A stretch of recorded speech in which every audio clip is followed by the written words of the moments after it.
Bismillahirrahmanirrahim. Elhamdülillahi Rabbil alamin. Ve salatu ve selamu ala Rasulihi Muhammed ve ala alihi ve ashabihi ecmain. Esselamu aleyküm ve rahmetullahi ta'ala ve berekatuhu. Allah Teala'ga hamd sanolar bo'lsin. Payg'ambarimiz alayhissalomga durud salovatlar, salomlar bo'lsin. Allohim mana shu hajga, safarga otlanayotgan yurtdoshlarimizni, eldoshlarimizni Allohim o'zi safarlarni behtar qilsin. Kelishingizdan hajlaringiz qabul bo'lishini Allohdan so'rab tilab qolamiz. Hajlaringiz qabul bo'lsin, safarlaringiz bexatar bo'lsin. Rahmat ayting. Alloh taoloning baytini haj qilsa, agar uning haji qabul bo'lsa, qiyomat kunida o'zining yaqinlaridan 400 ta insonni shafaat qilish huquqi beriladi dedilar.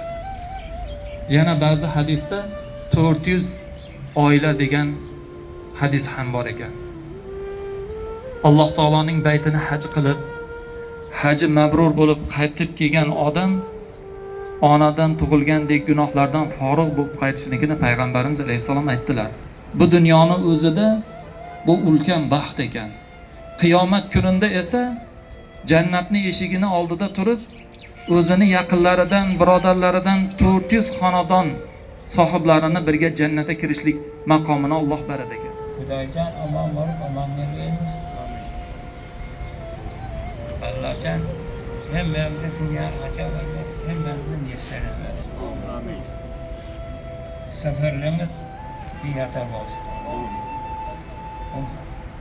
Amin. Safarlaringiz bexatar bo'lsin. Ilohi amin. Radina billahi robban va bi islami dinan va bi Muhammadin rasulan. Ya Robbim, o'zing baytingga chaqiribsan.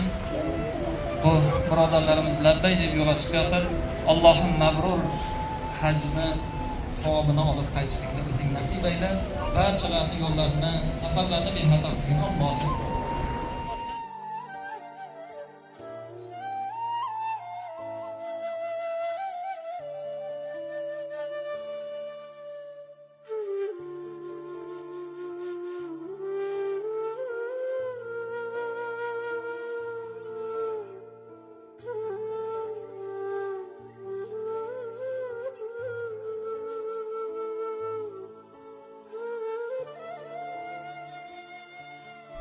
Xudo xolasa. Assalomu alaykum. Assalomu alaykum. Hurmatli kanallar. Bugun yaqinlarimizni uzaytiramiz. Xudo xolasa haj safarlari xudo xolasa bexatar bo'lib, qabul bo'lib, yurtimizni tinchligini berdi. Shunday hajga borish hammamizga nasib etsin.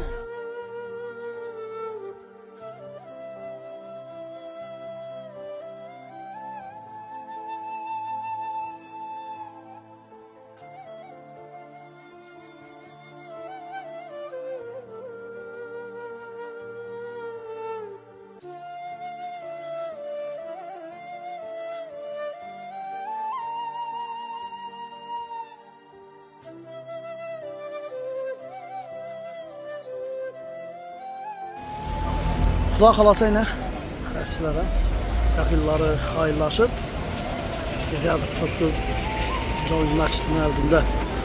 Xudo xolasa hammamizga borish nasib etsin.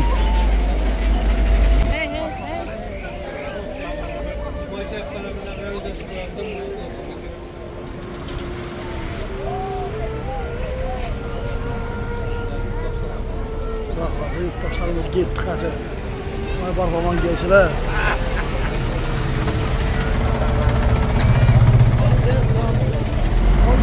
Sağ olun, selamet olun. Şunu hacca barış. Hemmemize nasip etsin inşallah. Yurtumuz tinç olsun.